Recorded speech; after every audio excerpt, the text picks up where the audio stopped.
नमस्कार दोस्तों, आप सबका स्वागत है हमारे चैनल एस्ट्रोवर्ड में। अगर आपने हमारे चैनल को अब तक सब्सक्राइब नहीं किया है तो अभी सब्सक्राइब करें। दोस्तों, सबसे पहले आप इस वीडियो को लाइक कर दीजिए, क्योंकि बाद में आप लाइक करना भूल जाते हैं। तो प्लीज इस वीडियो को टक से लाइक कर दें, और लाइक करने में आपका कुछ नहीं जाता है, तो प्लीज लाइक कर दें। तो चलिए शुरू करते हैं आज का वीडियो। जब भी हम बात करते हैं प्राचीन काल से, आप ले लीजिए, धन का बहुत महत्व होता है। कुछ लोग कहते हैं कि हर्ष में पैसे की बात क्यों, जिसके पास पैसा होता है उसको इसका महत्व मालूम नहीं। जिसके सिर पे कंधों पे परिवार की जिम्मेदारियां होती है और उनको आपको पता होता है कि पैसा उनकी लाइफ में कितना जरूरी होता है। अभी पैसे के महत्व को सभी लोग भी भली भांति समझते हैं, और धन से संबंधित सुविधाओं को प्राप्त करने के लिए सभी लोग अपने तरफ से ज्यादा कड़ी मेहनत करते हैं। साथ ही साथ धन की देवी महालक्ष्मी की पूजा भी करनी बहुत आवश्यक होती है। हर किसी को सपना होता है कि उसका अपना घर हो, अपना गाड़ी हो, और पैसे होते हैं कि टिकते नहीं हैं। किल्लत हर बड़े इंसान को मारती जाती है। शास्त्रों के अनुसार बताया गया है कि घर की स्त्रियां लक्ष्मी होती है, और जिस घर में रहन सहन संस्कार हो उस घर में हमेशा लक्ष्मी का वास होता है। शास्त्रों में बहुत सारे लक्षण बताए गए हैं जिसमें अपनी गृहस्थी को खुशहाल रखने के लिए हर स्त्री संभव प्रयास करती है। और ज्योतिष के अनुसार हमारे ग्रह हो, नक्षत्र हो, इन सब का तो हमारे घर पे प्रभाव हमारे जीवन पे पड़ता ही है। साथ ही साथ वास्तु में कुछ ऐसी चीजें होती हैं, घर की जो पॉजिटिविटी होती है, नेगेटिविटी होती है, उसका भी हमारे जीवन में बहुत असर पड़ता है। अगर घर में वास्तु दोष आ जाए तो घर के सारे काम बिगड़ने लगते हैं, और साथ ही घर में पैसों की किल्लत आने लगती है। पैसे आते हैं, कहाँ खर्च हो जाते हैं पता ही नहीं चलता। इसलिए हमें अपने घर की छोटी छोटी बातों पर बहुत ध्यान देना चाहिए। जब हम बात करते हैं अपने घर के मुख्य दरवाजे की, किसी मुख्य दरवाजा एक ऐसी जगह होता है जहाँ से सिर्फ हम अंदर बाहर नहीं करते, बल्कि हमारे घर में जो पॉजिटिविटी आती है, नेगेटिविटी आती है, वो भी हमारे घर में अंदर बाहर इसी दरवाजे से करती है। इसलिए घर में से ठीक अमृत वर्तित करने के लिए वास्तु शास्त्र में कुछ तकरीबें बताई गई हैं, जो कि भारतीय वास्तु शास्त्र की प्राचीन प्रणाली पे डिपेंडेंट है, और इसे आप अपने घर की सकारात्मक ऊर्जा का प्रवाह बनाकर रख सकते हैं। इससे आप बहुत मुश्किल नहीं है, बहुत साधारण सा मैं बताऊंगा, जो कि अपने घर की व्यवस्था रख रखाव, थोड़ी सी सजावट और अपनी डिजाइन शैली को ग्रहण करके आप इसे आसानी से कर सकते हैं। घर में सुख और शांति लाने में बहुत सहायक होती है ये। जैसे कि सबसे पहले घर का जो हम बात करते मुख्य दरवाजे की, तो घर के सामने कभी भी कोई पेड़ या खंबा नहीं होना चाहिए। इसकी छाया आपके घर पर अशुभ प्रभाव डालती है। अगर ऐसा है और आपके फ्लैट में रहते हैं तो चेष्टा करें कि आप बदल दें उस फ्लैट को, या पॉसिबल नहीं है तो रोज अपने घर के मेन गेट पर आपको स्वास्तिक चिन्ह बनाना चाहिए। थोड़े से कुमकुम ले ले और उस पे मेन गेट पर एक स्वास्तिक चिन्ह बना ले, फिर उसे नेगेटिव वर्ड्स के फिर फ्रेश स्वास्तिक चिन्ह बना ले, या फिर आप बड़ा सा तांबे का या चांदी का या पीतल का स्वास्तिक चिन्ह बनाकर भी अपने मेन गेट पर रख सकते हैं। घर के आसपास अपने घर में वास्तु दोष के लिए पहले भी बहुत बार बता चुका हूं कि अपने घर की रक्षा करती है तुलसी माता, इसलिए अपने दोनों ओर आपको तुलसी के पौधे लगा कर रखने चाहिए। इससे आपके घर में किसी भी प्रकार की नकारात्मक ऊर्जा प्रवेश नहीं करता है। कौन सी दिशा में होना चाहिए घर के मुख्य दरवाजा, ये भी बहुत मायने रखता है। अगर दोष है तो ये भी आपके घर में नुकसान करता है। जैसे कि साउथ कॉर्नर में आपका घर है, आपके घर के मुख्य दरवाजा है, तो ये आपके लिए बहुत हानिकारक होता है। सबसे पहले बता देते हैं आपको कि रेन के घर में रहते हैं तो दक्षिण द्वार में, तो आपको तुरंत घर बदल लेना चाहिए। अगर नहीं पॉसिबल है तो उस घर पर आप उस मुख्य दरवाजे पर पंचमुखी बालाजी का फोटो लगा कर रखें, या स्वास्तिक चिन्ह आपको इस प्रकार बनाकर रखना चाहिए। हमेशा अपने मुख्य द्वार है उसको, आपको धन संपत्ति को, आपको धन में आकर्षण करना चाहते हैं, घर में संपन्नता का आगमन करना चाहते हैं, तो प्रवेश द्वार हमें सबसे पहले उसी से शुरू करना चाहिए। ध्यान देना चाहिए जो मेन गेट से आपके ड्राइंग रूम से बैठक रूम हैं उसका रास्ता बिल्कुल साफ होना चाहिए। वहां पे कभी कभी इस रास्ते में कोई भी मट मैला या कोई भी आदत होती है कि जूते चप्पल बिखेर के रखते हैं, डस्ट होता है, वहाँ गंदगी होती है, ऐसा नहीं होना चाहिए। बिल्कुल साफ होना चाहिए और आकर्षक उसको बिल्कुल ही सजा के रखना चाहिए, तभी माता लक्ष्मी आपके घर में प्रवेश करती है। अगर घर के रास्ते में आखिर में है तो मुख्य द्वार को खोलने में आसान बनाने के लिए रास्ते में से अव्यवस्था, कोई भी ऑब्स्ट्रक्शन है, उसको आपको हटा देना चाहिए। हमेशा प्रवेश द्वार के दरवाजे के सामने सुंदर रंगीन पायदान के साथ आपको कुछ घने घने पौधे गमलों में सजाना जरूर चाहिए, ताकि जब भी आपके घर में कोई भी प्रवेश करे, चाहे देवी देवता हो या कोई मेहमान हो, उनका आपके घर में स्वागत हर्ष उल्लास से हो। ध्यान रखना चाहिए घर का मुख्य दरवाजा घर के किसी भी अन्य दरवाजे से बड़ा होना चाहिए। आजकल आपको एक पल्ले के दरवाजे दिखाई देते हैं, ऐसा नहीं होना चाहिए। मुख्य दरवाजा हमेशा 2 पल्ले का होना चाहिए और इससे आपकी आर्थिक स्थिति पर बहुत असर पड़ता है, बहुत मजबूत होती है आर्थिक स्थिति। मुख्य दरवाजे के लिए लकड़ी का दरवाजा सबसे बेस्ट माना जाता है। अगर आप मेटल का दरवाजा बनवाते भी हैं तो कम से कम प्रयोग करें, इससे आपके घर में हमेशा सकारात्मक ऊर्जा बनी रहती है। माता लक्ष्मी की कृपा आपके घर पर सदा बनी रहती है। कुछ लोगों को राम ओवल दरवाजे अलग अलग पेंटागोन बनवा लेते हैं, ऐसे नहीं। आपको हमेशा आयताकार या स्क्वायर या रेक्टेंगल आपके मुख्य दरवाजा होना चाहिए और एक नेम प्लेट आपको मुख्य दरवाजे पर जरूर लगाने चाहिए।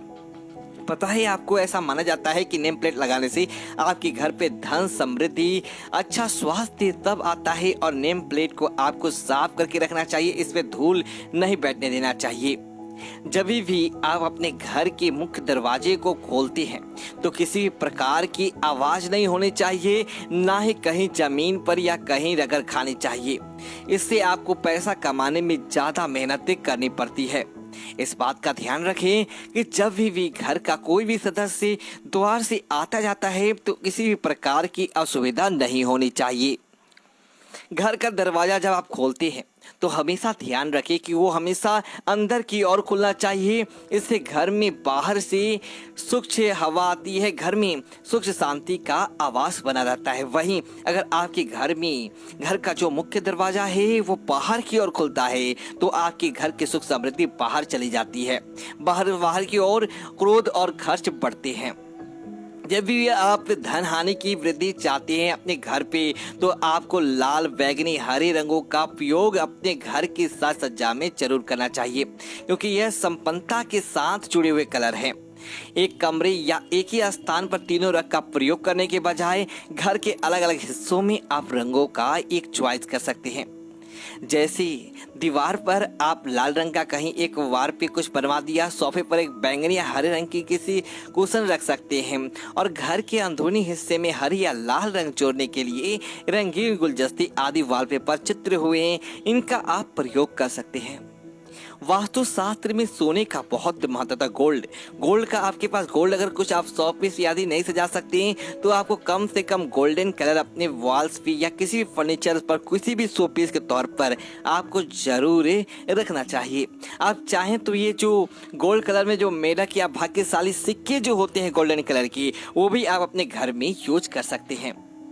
आपके घर की रसोई को आपको हमेशा साफ सुथरा रखना चाहिए, क्योंकि मुख्य क्षेत्रों में से एक जगह रसोई घर है और व्यवस्थितता को कम करने के लिए अपने रसोई को हमेशा आपको व्यवस्थित रखना चाहिए। ना केवल अपने घर में सुंदरता को जोड़ने के लिए बल्कि घर में धन की आगमन रुक जाता है। अगर रसोई आप गंदी रखते हैं तो आप देखेंगे कि आपको धन कमाने में बहुत सारे ऑब्स्ट्रक्शन आने लगते हैं। कभी भी बर्तनों को आपको आवाज नहीं करना चाहिए, इससे घर में कलह का वातावरण बनता है। हमेशा अपने घर के बर्तनों को धीरे धीरे आवाज करके रखना चाहिए। अपने घर के जो बाहरी क्षेत्र है, जो लोग कुछ कहते हैं कि हमारा घर अंदर से साफ सुथरा है, गेट के बाहर क्या चल रहा है, हमें क्या करना है, ऐसा नहीं करना चाहिए। जो भी आप दरवाजे के अंदर अपने कंपाउंड के अंदर करते, कंपाउंड के बाहर का भी उतना ही ध्यान देना चाहिए। इससे क्या होता है कि आपके आसपास भी लक्ष्मी माता के आना का वास निवास रास्ता खाली रहता है। हवादार कमरों को रखें, हमेशा हर कमरे में हवा आने का योग करके रखें। इससे आपके घर में पॉजिटिव एनर्जी घूमती है, हवा का संचालन होता है और घर के अंदर कोई भी नेगेटिव एनर्जी होती है वो आपके घर से बाहर चली जाती है। जो भी चीजें आप घर में उपयोग नहीं करते उस सभी चीज को फेंक देना चाहिए। अमावस्या के दिन स्पेशली आपको ये काम करना चाहिए। इस तरह से आपके घर में नई चीजों का आगमन होता है। वास्तु शास्त्र में एक बहुत ही इंपॉर्टेंट चीज बताई गई, वो है पानी। पानी महत्वपूर्ण तत्वों में से एक है। इसकी ध्यान रखना चाहिए कि अगर आपके कोई नल लीक होती है या कहीं से भी मतलब का पानी निकलते रहता है या कोई कटे फटे पाइप है जिसमें से थोड़े थोड़े पानी बहकर बाहर आते हैं, ऐसी चीजों को आपको तुरंत ही रिपेयर कराना चाहिए। अपने घर को कभी भी फीका ना रखें, हमेशा अंधकार में ना बना के रखें, सकारात्मक ऊर्जा के लिए अच्छा नहीं है। हर घर का हर कोना खुला हुआ स्वच्छ होना चाहिए, शीतल अनुभूतियां होना चाहिए जब अपने घर में बैठे। इसीलिए हमेशा घर को सजा के रखें, सुंदर सुंदर कलाकृतियां लगाएं, तस्वीरें लगाएं, साजक साजा के लिए जो भी आप लगाना चाहते हैं पौधे आदि लगाएं, ताकि घर आपका उबाऊ ना लगे। स्पेशली उस प्रकाशमान बनाएं। घर के मुख्य दरवाजे पर फाइनल पॉइंट पर आते हमेशा आपको डोर मैट लगा कर रखना चाहिए। आपको बता देता हूँ, ऐसा डोर का जिसे करने से आपके घर में कभी भी धन की कमी होती ही नहीं है। पूरा से बुरा वक्त हो तो आपका निकल जाएगा। इसे रखने के एक हफ्ते के अंदर अंदर आपके धन आगमन के रास्ते खुलने लगेंगे। अगर कोई बड़ा कर्ज चढ़ गया है जीवन पर, वो भी धीरे धीरे आपके घर में जो दिख से जाते होते आपके घर से दूर हो जाता है। क्या करना है आपको, घर के हमेशा मुख्य द्वार पर स्पेशली डोर मैट होना चाहिए। अगर आपके रूम के बाहर रखते तो अच्छी बात है, नहीं तो कम से कम मुख्य दरवाजे पर रखें। ये आपकी कई वास्तु समस्याओं का समाधान करता है। हमेशा जो डोरमेट रखे वो कोई आधा चंद्रमा ले आते हैं, कोई कैसा ले आते हैं, ऐसा नहीं रखना चाहिए। आपको स्क्वायर या रेक्टेंगल डोरमेट रखना चाहिए। डोरमेट यानी पैदान। इससे आपके जीवन में, आपके घर में एक तो आपसी रिश्ते सभी लोगों के मजबूत होते हैं, जीवन में ठहराव लाता है। कुछ लोग मैं देखता हूँ कि काफी सालों से कि डोरमेट चला जाता फटा पुराना, जैसे चिथरे निकल गए, उसकी रस्सियाँ निकल गई, उसको यूज करते जा रहे हैं। कभी घर की मुख्य द्वार पर जो पैदान रहता है उसको दरिद्रता का प्रतीक नहीं बना कर रखना चाहिए, क्योंकि एक ऐसी चीज है जिसको देखने से लोग आपकी स्थिति का अंदाजा लगा सकते हैं। अगर आपको अफोर्ड नहीं कर सकते अलग बात है, आपका कपड़े जो पुराने हैं वो सबसे भी आप हाथ से सिलकर बाहर के मुख्य द्वार के लिए एक पैदान बनाएं। और नहीं है, अगर कोई भी साधन नहीं है तो भी आप कुछ ना कुछ करके उसे साफ सुथरा करके बिल्कुल सजा के रखें। बाकी जो लोग अफोर्ड कर सकते हैं उन सभी को अपना पैदान मुख्य द्वार का कम से कम 6 महीने साल महीने के लिए कभी भी खराब हो जाए आपको इसे जरूर बदलना चाहिए। हमेशा डोरमेट रखना ही चाहिए। कुछ लोग की आदत होती है कि रखते नहीं हैं, रखना ही चाहिए। ऐसे वास्तु शास्त्र के अनुसार आपको ध्यान रखना चाहिए कि घर के दरवाजे पर पड़े जो डोरमेट है उसके नीचे थोड़ा सा फिटकिरी का पाउडर आप रख दें। कैसे रखेंगे आपको मैं बताता हूँ कि ध्यान रखिए। इसको रखने से आपके घर में लक्ष्मी माता का वास होगा। आपके घर से सारी संकटें, सारी विपदाएं घर से हमेशा के लिए दूर हो जाती है। करना क्या है आपको, घर में यूज होने वाली पैदान के नीचे, चाहे आप कमरे में यूज हो या घर के अंदर यूज, घर के बाहर यूज करते हो या कोई भी रूम में यूज करते हो, उससे कोई मतलब नहीं। आपको पैदान के नीचे फिटकिरी का पाउडर रख लेना है। पहले फिटकिरी ले आए मार्केट से। फिटकिरी यानी कि एलम्स जो कि नाई की दुकान में पहले जमाने में यूज किया जाता था। सेविंग करने के बाद उसे घस देते थे। इसे कटा फटा जो भी होता था या कहीं कहीं वाटर प्यूरिफाई करने के लिए फिटकिरी का यूज किया जाता है। अक्सर गाँव वगैरह में फिटकिरी बहुत ही आराम से किसी भी परचून की दुकान में मिल जाती है। आप थोड़ा सा 50 ग्राम फिटकिरी लाएं, उसे कूट ले अच्छे से और पीस ले। फिर इसे भी सूती कपड़े में, सफेद रंग का सूती कपड़ा ले, ब्लैक जो भी आपकी इच्छा हो, उसे अच्छी तरह से कपड़े में बांध ले और पैदान के नीचे एकदम बीचों बीच आपको उसको फ्लैट करके रख देना है। ज्यादा मोटी आपको नहीं बनाना है।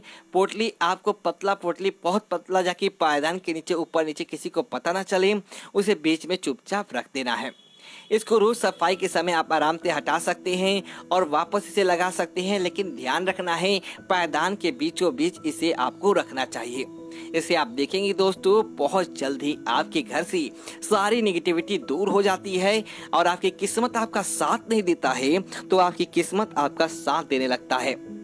दोस्तों बहुत सारे फिटकिरी में इतने सारे गुण होते हैं। आयुर्वेद में देख लीजिए एंटीबैक्टीरियल गुण होते हैं। इससे बहुत सारे फिटकिरी आपको बहुत सारे तरीके यूज करते हैं, आपके घर के लिए लाभदायक होता है। आप अपने चाहे तो घर में बाथरूम हो नमक या फिटकरी भी रख सकते हैं कटोरा भर के, और हर महीने आपको ये फिटकरी जो भी आपने पैदान के नीचे रखा है, वॉशरूम में रखा है, इसको आपको बदलना चाहिए। परिवार के सदस्यों में अगर झगड़े बहुत ज़्यादा होते हैं तो पलंग के नीचे एक फिटकरी का टुकड़ा और रख सकते हैं, और सुबह गुरु मंत्र का इष्ट देव का नाम का उच्चारण करते हुए इस फिटकरी के टुकड़े को आपको रोड पर फेंक देना चाहिए। आप देखेंगे कि आपके घर में सुख शांति का वास होता है। इसी तरह से मैंने दूसरे वीडियो में बताया है कि काले रंग के कपड़े में फिटकरी बांध करके अपने घर में या दुकान पे या कोई आपका प्लांट वगैरह है वहां पर आपको इसे लटका दें चाहिए। इससे आपके बरकत बराबर आती है। दोस्तों, यदि आपको वीडियो चलते वीडियो को लाइक करें और कमेंट बॉक्स में जय महाकाल लिखे और हमारे चैनल को सब्सक्राइब करें। धन्यवाद दोस्तों।